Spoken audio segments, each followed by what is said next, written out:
हम शुरू करने जा रहे हैं कक्षा 7 का विज्ञान विषय का अध्याय 17 वन हमारी जीवन रेखा। इस पाठ में हम समझेंगे वनों के महत्व के बारे में कि किस तरह से वनों में पेड़ पौधे और जीव जंतु एक दूसरे के ऊपर निर्भर रहते हैं।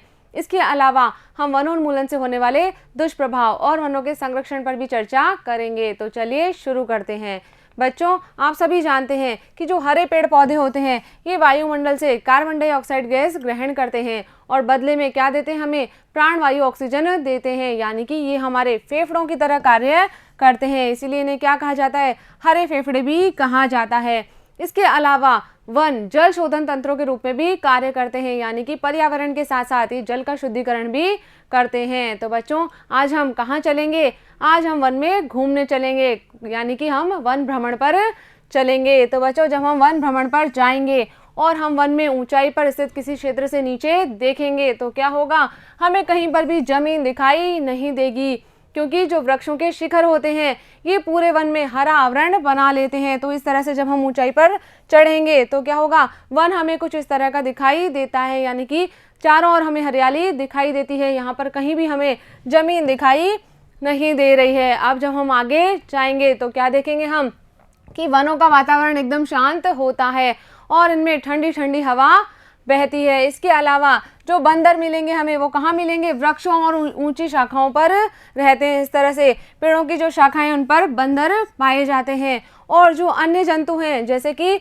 शूकर, सुअर, गौर, गीदड़, सेही, हाथी आदि, ये जो जंतु हैं ये वनों के सघन क्षेत्रों में रहते हैं। तो इसीलिए हमें उन सघन क्षेत्रों में नहीं जाना है। जो बाकी के जंतु हैं वो कहाँ मिलेंगे, वनों के सघन क्षेत्रों में। चलिए वन में हम आगे बढ़ते हैं तो क्या देखेंगे हम, कि वनों की भूमि उबड़ खाबड़ होती है और अनेक वृक्षों से आच्छादित होती है। अनेक प्रकार के वृक्ष वन में पाए जाते हैं। इसके अलावा झाड़ियाँ, शाख और घास भी वनों में पाई जाती है। कौन कौन से वृक्ष होते हैं वन में, जैसे कि साल, टीक, सेमल, शीशम, नीम, पलाश, अंजीर, आंवला, बांस, कशनार आदि वृक्ष हमें वनों में दिखाई देते हैं। इस तरह से जब हम वन में जाएंगे तो हम देखेंगे कि वहाँ पर अलग अलग प्रकार के वृक्ष होते हैं और ये जो वृक्ष होते हैं ये हमारे लिए भी अति महत्वपूर्ण होते हैं।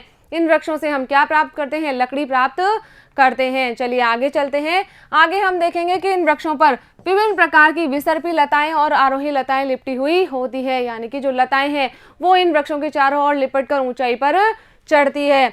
और बच्चों, ये जो वृक्ष होते हैं ये बहुत ही सघन होते हैं, इस कारण सूर्य का प्रकाश वनों में नहीं पहुंच पाता है। तो बहुत सारी वनों में ऐसी जगह होती है जहाँ पर बहुत अंधकार होता है। क्यों होता है, क्योंकि वृक्ष कैसे हैं, वहाँ पर बहुत सघन है, तो सूर्य का प्रकाश नीचे तक नहीं पहुँच पाता है और इसलिए वनों में अंधकार होता है। चलिए आगे हम बात करते हैं वनों से प्राप्त होने वाले उत्पाद के बारे में, कि वनों से हमें कौन कौन से उत्पाद प्राप्त होते हैं।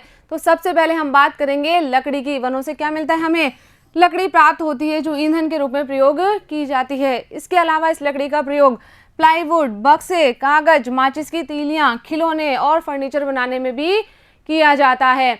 और कौन कौन से उत्पाद हमें वनों से प्राप्त होते हैं, तो गोंद, तेल, मसाले, जंतुओं का चारा और बहुत सारे औषधीय पादप, जड़ी बूटियां, ये भी हमें किससे प्राप्त होती है, वनों से प्राप्त होती है। बच्चों, वनों से हमें क्या भी मिलता है, शहद भी प्राप्त होता है, क्योंकि वनों के अंदर मधुमक्खियों के छत्ते भी होते हैं, उससे हम क्या प्राप्त करते हैं, शहद प्राप्त करते हैं। तो इस तरह से बहुत सारे उपयोगी पदार्थ हमें इन वनों से प्राप्त होते हैं।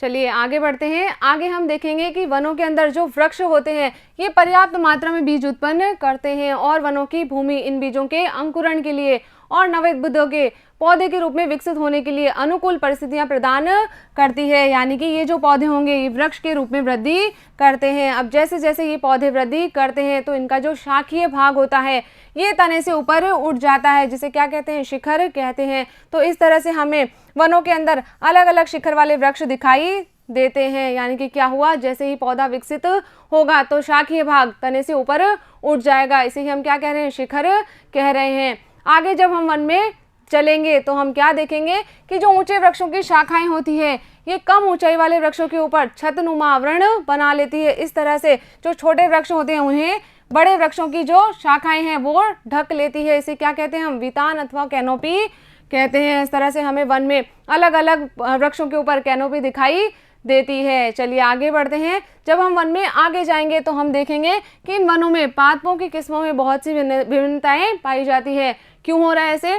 क्योंकि वनों के अंदर जलवायु विभिन्नताएं पाई जाती है, तो अलग अलग किस्मों के वृक्ष हमें दिखाई देते हैं। और जो वनों की भूमि होती है उसके ऊपर क्या दिखाई देता है, हमें शयमान पत्तियों, फल, बीज, टहनियों और शाखाओं के टुकड़े दिखाई देते हैं। और इसीलिए क्या होता है, वन की जो भूमि होती है वो हमें गहरे रंग की दिखाई देती है, क्योंकि जो सूक्ष्म जीव होते हैं वो इन शयमान पदार्थों को अपघटित कर देते हैं। और ये शयमान पदार्थ कैसे होते हैं, आर्द्र और गर्म होते हैं। अब जब हम आगे वन में चलेंगे तो हम क्या देखेंगे कि वृक्षों की छाल, पौधों की पत्तियों और वन भूमि पर जो सड़ी गली पत्तियां हैं उन पर हमें अनेक छोटे छोटे कीट, मकड़ियां, गिलहरी, चींटे और विभिन्न छोटे छोटे जंतु दिखाई देंगे। यानी कि ये जो छोटे छोटे जंतु हैं ये इन शयमान पदार्थों के ऊपर पाए जाते हैं और इनसे अपना भोजन प्राप्त करते हैं। तो बच्चों, यहाँ पर हमें समझ में आया है कि वनों के अंदर पेड़ पौधे, जीव जंतु और सूक्ष्म जीव एक दूसरे के ऊपर निर्भर रहते हैं। तो बच्चों, यहाँ पर हमारा ये भाग कंप्लीट होता है। मुझे उम्मीद है कि इस वीडियो में हमने जो भी बातें की है वो आपने अच्छे से समझी होगी और अपनी कॉपी में नोट भी कर ली होगी।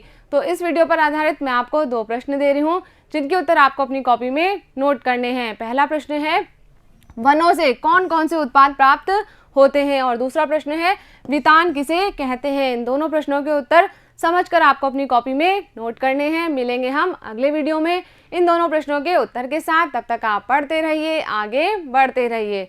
धन्यवाद।